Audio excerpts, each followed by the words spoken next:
recording. Hey, Marco, how's it going today? It's going great. How about yourself? How Awesome. you doing?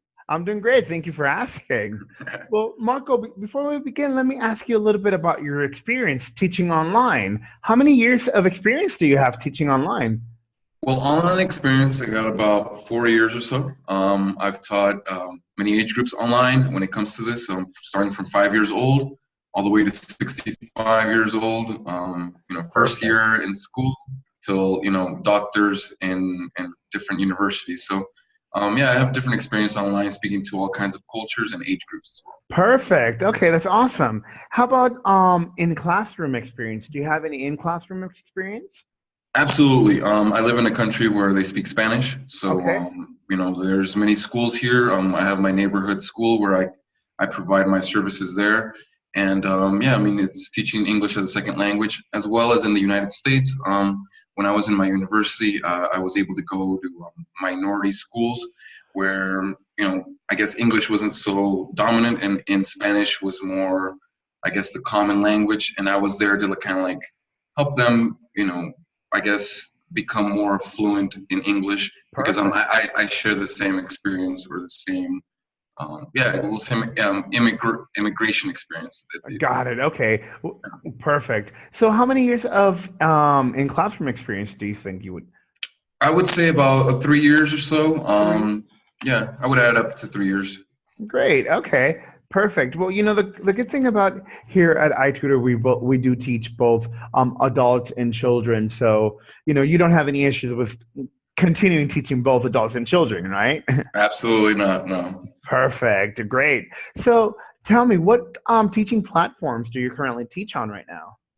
Currently, with sorry, Data ABC and also Cambly, and I also teach on Open English every now and then. Okay, so Open English data, perfect, and Cambly as well. That's Yeah. great. And so, tell me, what is something that you like about teaching on data? Something about data, it's in the morning. I have my set hours, and they're mostly children. I'm ready to prepared to and ready for class. So there isn't much that I have to do. Just kind of sit down and guide them through the whole thing, and it's very well set up. It's a little bit of hours, but the little bit of I guess the limited hours that I have are very well set up Okay, that's great. for me. Awesome. That's wonderful. So, now tell me, what is something that you don't like about teaching on data? The hours, the limited hours. The Um, limited hours. Got it. Yeah, the limited hours, and then I guess just to switch it up a bit to speak to, I guess, an older audience, but Of course. that's not a complaint, just kind of like a suggestion. Awesome. Well, here at iTutor, we're open 24/7. So, I don't think you will have that issue about the hours. That's great. That sounds great. The only thing that we do require is that you do book 10 hours, 10 peak hours a week, and four of those hours have to be on the weekend. Do you have any issues with that?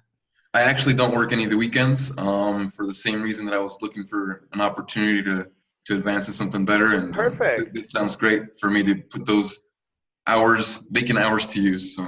Awesome. Well, there you go. So tell me, why are you interested in teaching with iTutor? Like you mentioned, the 24-hour schedule really works. The fact that you have an older audience and a younger audience, just that flexibility, of being able to have that option whenever you'd like. So that's Perfect. really attractive for me. So your hours are very flexible to come work with iTutor as many hours as you would like, plus the required hours, right? Absolutely, yeah. Mhm. Perfect. Awesome. So changing the subject a little, tell me, going a little bit more into the teaching, what would you do if you have a child student who's having a hard time focusing on the material you're teaching?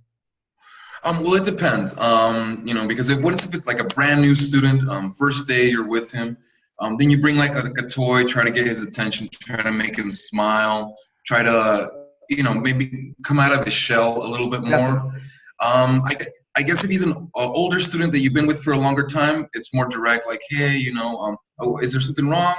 What's going on? How are you feeling? And then becomes more personable. But I mean, Of course. Yeah, you it's get to know two your different things. student. Yeah, you get to know your students over time and whatnot. I completely agree. And if they're new, just Exactly. just engage them into the lesson. Of course, definitely. So now what would you do if you have an adult student having issues with a vocabulary you're introducing? I actually like the reassurance first and tell them, like, hey, you did very, very well that time, but how about this time? Let's try something different, and let's try it this way. I find it with older people, they really want you to tell them, hey, you're doing great to this point. You've been doing awesome. And, because maybe learning English or a different language at an older age is a little bit more difficult. And so that reassurance really helps them out. And, and sometimes they get really down really quick, like, I'm not saying it right, I'm not doing it right. And like, hey, I know I'm learning a different language as well, and it's okay to make mistakes. I'm here so you can make mistakes and be perfect in the real world, and they feel a lot better. Definitely, definitely. I completely agree with you. Nice. Yeah, and you're not being condescending or trying to teach them as you would with a young student or things like Yeah, that. Of course, because sometimes they could get a little maybe offended or something like that, you know? exactly. Got it. Well, that's wonderful. Okay. So now tell me, going back a little bit about your education background, what is your highest level of education? Well, I graduated from Chico State, it's a university in California, Okay. with a business major there. And well, yeah, that's my highest level of education that I have received. I've gotten minors here and there with sociology and psychology, but that's about it. Perfect. How about any teaching certificates? TOEFL, TESOL, CELTA? I have what's called the test, which I got here in Latin America. It certifies me to give English lessons to all Latin America except the United States and Canada. Got But it. Okay. So you that's the do only have one that I that. have. Okay, so you do Yeah, have that teaching certificate. Perfect. Other than that, and your nationality obviously is American, right? correct. Yes, I was born in Great. California. And what's your date of birth? The 22nd of March of 1988. There you go, 1988. Perfect. Well, Marco, we're pretty much done here. I mean, you're very qualified. You have experience. You are what we're looking for. The next step is I'll be submitting over your interview video over to my superiors. They should be getting back to you within 24 to 48 hours. Sometimes it could be a bit longer. So just keep an eye out for your email. Sometimes the emails can be routed to your spam. So also keep an eye out for your spam inbox. But other than that, do you have any questions for me today? No, I think everything has been great. Great questions. Thank you. Do you have any other Awesome. questions for me? No, that would be all, Marco. Thank you. And thank you for your time. And if anything else may arise later, feel free to contact me, okay? All right. Thank you so much. Marco, well, have a wonderful day. Take care. Bye bye. Bye.